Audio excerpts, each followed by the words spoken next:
আচ্ছা, তোমাদেরকেও যদি কেউ ব্লাউজ কাটিং করতে দিতে আসে, সে যদি এসে বলে যে, "আমি ফিটিংস এর ব্লাউজ দিয়ে যাচ্ছি, সেখান থেকে মাপ নিয়ে আমার ব্লাউজটা কাটিয়ে দাও।"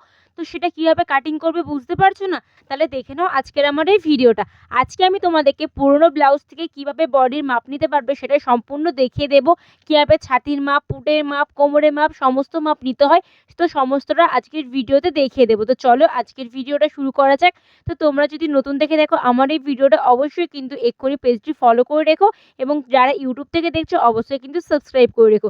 তো চলো আজকের ভিডিওটা শুরু করা যাক। তো প্রথমেই দেখে নাও এখানে আমাদের ব্লাউজ কাটিং করতে কি মাপ লাগে।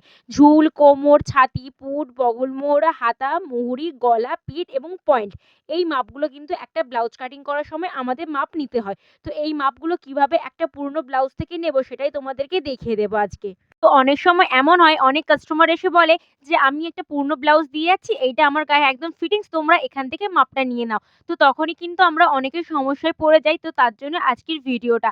তো প্রথমেই দেখে নাও নিয়ে নেব ঝুলের মাপ। তার জন্য ঝুলটা কিন্তু সবসময় ব্লাউজের পেছন দিক থেকে নিতে হবে।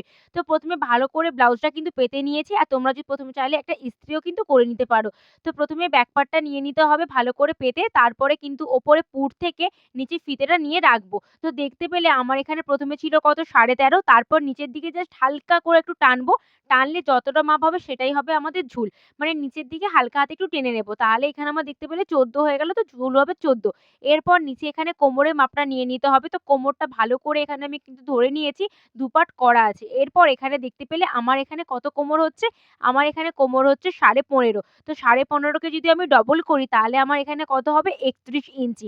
অর্থাৎ এখানে কোমর আছে 31। তো তোমাদের কাস্টমারের যা হবে তোমরাও কিন্তু ঠিক এইভাবে কিন্তু মাপটা বের করে নিতে পারবে।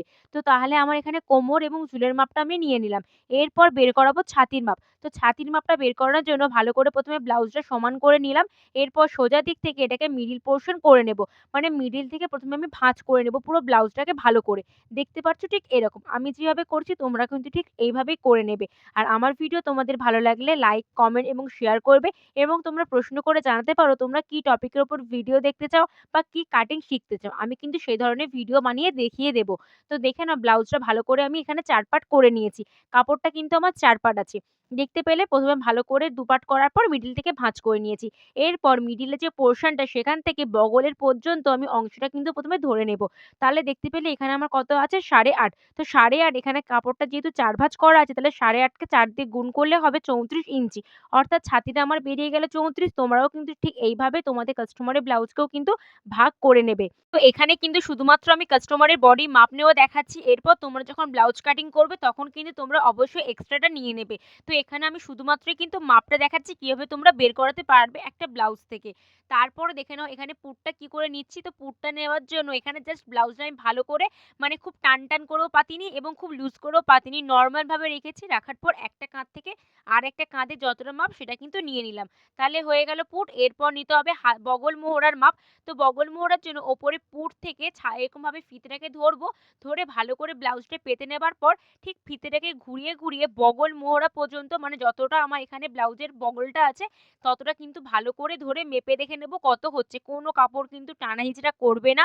আলতো হাতে রেখে এখানে ফিতেটা ঘুরিয়ে মেপে দেখে নিতে হবে। তো যা হবে তাকে তোমরা ডাবল করে নেবে। তো এখানে আমার পেরিয়েছিল ৮.৫, তাকে ডবল করলে হয় ১৭ ইঞ্চি। এরপর এখানে নিয়ে নিতে হবে হাতার মাপ। আমাকে কাস্টমার এই হাতাটাই করতে বলেছিল। তাই হাতার লম্বা নিয়ে নিলাম ৯ ইঞ্চি।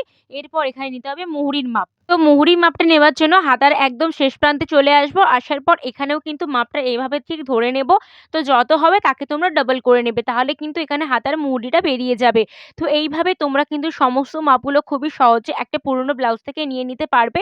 তো যেন এটা মনে রাখবে কাস্টমারের সেই ব্লাউজটা যেন ফিটিংস হয়। তাহলেই কিন্তু একদম মাপ ঠিকঠাক করে হবে। যেহেতু এই মাপটাই আমরা কিন্তু পরবর্তীকালে নতুন ব্লাউজে কাটিংটা করব। তো এখানে আমার যত বেরিয়েছিল মুহুরি তাকে আমি ডাবল করে নিয়েছি। তাহলে এখানে মুহুরি মাপটা হয়ে গেল। এরপর নিতে হবে সামনের গলার মাপ। তার জন্য পুট থেকে ঠিক গলাটা এভাবে ফিতেরে রাখবো। রাখার পর এখানে তোমরা যতটা মানে গলাটা আছে সেই অনুপাতে তোমরা কিন্তু ধরে দেখে নেবে কত হচ্ছে। তো এখানে আমার ৫.৫ বেরিয়েছিল, তো ৫.৫ আমি কিন্তু নিয়ে নিয়েছি। তোমাদের কিন্তু কম বেশি হতেই পারে। সেটা কাস্টমারের উপর ডিপেন্ড করছে। তো কাস্টমার কতটা চাইছে। এরপর এখানে নিয়ে নিতে হবে আমাদেরকে পিঠের মাপ। তো তার জন্য দেখো পিঠের আমি এখানে সেম ভাবে যেমনভাবে সামনে করেছিলাম সেরকম পুট থেকে এখানেও কিন্তু ফিতেটা সোজা করে রাখার পর পিঠের মাপটাও নিয়ে নিলাম। তো আমাকে কাস্টমার এতটাই বলেছিল সেটাই নিয়ে নিলাম। এরপর নিতে হবে আমাদের মেইন পয়েন্টের মাপ, যেটা ছাড়া ব্লাউজ কাটিং কিন্তু একদম অসম্পূর্ণ। তার জন্য দেখে নাও এইরকমভাবেই ১ম এ আমি খাপটা মিডল করে নিলাম। তো এটার একটা সূত্রও আছে। তোমরা যদি সূত্রটা জানতে চাও অবশ্যই আমাকে কমেন্ট বক্সে কমেন্ট করবে। আমি কিন্তু দিয়ে দেব কিভাবে তোমরা সূত্রটা বের করাতে পারবে। সূত্রের সাহায্যে পয়েন্টের মাপ বের করাবে। এরপর দেখো পয়েন্টের জন্য ওপর থেকে ফিতেটা ধরবো। ধরে একদম ব্লাউজের মিডল পোরশন এ পয়েন্টের মাপটাও কিন্তু নিয়ে নেব। তো তাহলে এখানে সমস্ত মাপগুলো কিন্তু আমার একদম রেডি হয়ে গেছে নেওয়া। তো একটা ব্লাউজ কাটিং করতে কিন্তু এই মাপগুলোই আমাদের মোটামুটি লাগে। তো সমস্ত মাপগুলোই আমি কিন্তু নিয়ে নিয়েছি, দেখতে পেয়েছো। তো তোমরাও কিন্তু সেম ভাবে সমস্ত মাপগুলোই নিয়ে নেবে একটা ব্লাউজ থেকে। তো আশা করছি আজকের ভিডিওটা ভালো লেগেছে আপনাদের, এবং ভালো লাগলে অবশ্যই লাইক, কমেন্ট, শেয়ার করবে। নতুন যদি হয়ে থাকে ফলো করবে, এবং YouTube থেকে দেখে থাকলে অবশ্যই